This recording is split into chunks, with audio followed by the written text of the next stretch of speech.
Hey guys, Harry Thomas here, and welcome to my reaction to the announced upcoming MCU movies for Phase 4 of the MCU after the Infinity Saga. And I didn't think the MCU could be producing any more decent content after Endgame. How could they possibly top that? But if Phase 4 needs to exist, at least give us some MCU content that is worthwhile. And thankfully, I the content does look decent. For one thing, we have a Black Panther 2, which is awesome news, as Black Panther was my second favourite MCU movie, and it well deserved that Best Picture nomination. So could Black Panther 2 be nominated for Best Picture and even be a winner? We'll see. And then we have Guardians Volume 3. Guardians Volume 3, yeah, I'm a little skeptical about that one. Without Gamora, I fear it will suck. But unless Gamora does come back somehow, we'll see how it turns out. And at least it will be.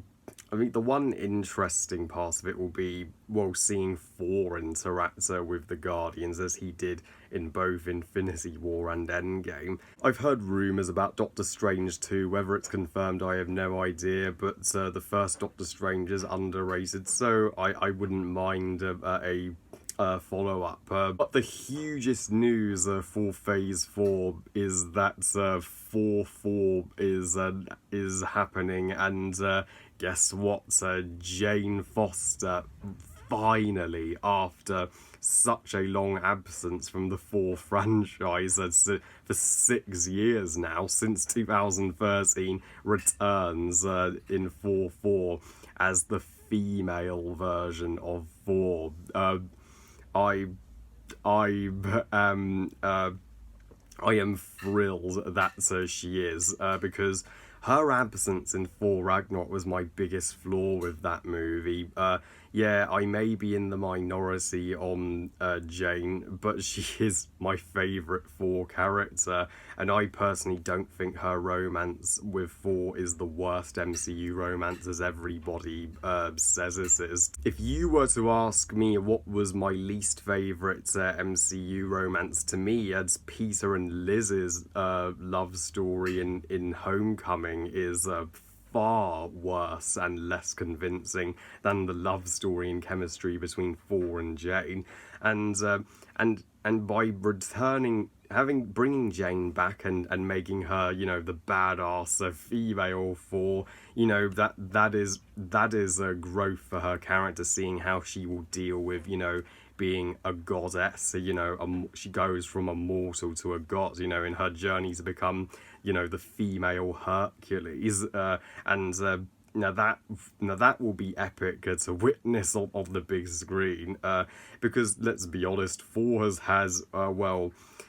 had his fair share of MCU movies. In fact, he stars in the majority of the MCU. He has had his day. So now it is, if you're going to continue the Thor legacy and saga, it is time to pass the hammer to Jane as the female Thor, and she will do him justice. But the one thing about Phase 4 of the MCU that made me go, what? Was that there's no Captain Marvel sequel confirmed anywhere.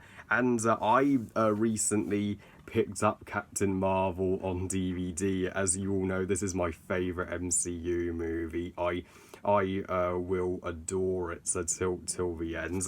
And to me, I would personally love to see a trilogy even of Captain Marvel. There's plenty you could do with Captain Marvel now that the first movie got the origin story over and done with, similar to Spider-Man 2.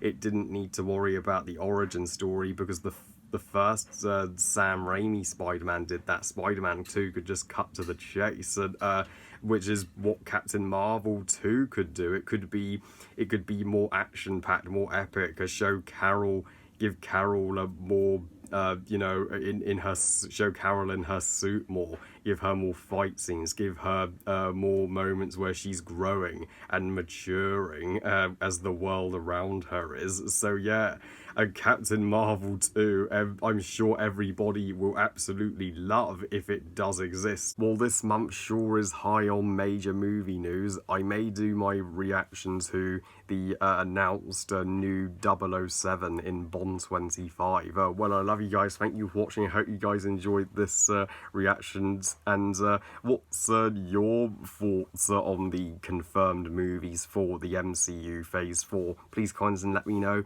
Please like this video and subscribe. Please follow me on Twitter and on Instagram. And I'll see you next time. I was originally going to do my ranking of the Disney live-action remakes now, but I thought I would wait until Maleficent Mistress of Evil is released, just so I can put each of the 4 live-action remakes in the ranking this year. And remember, movies are us.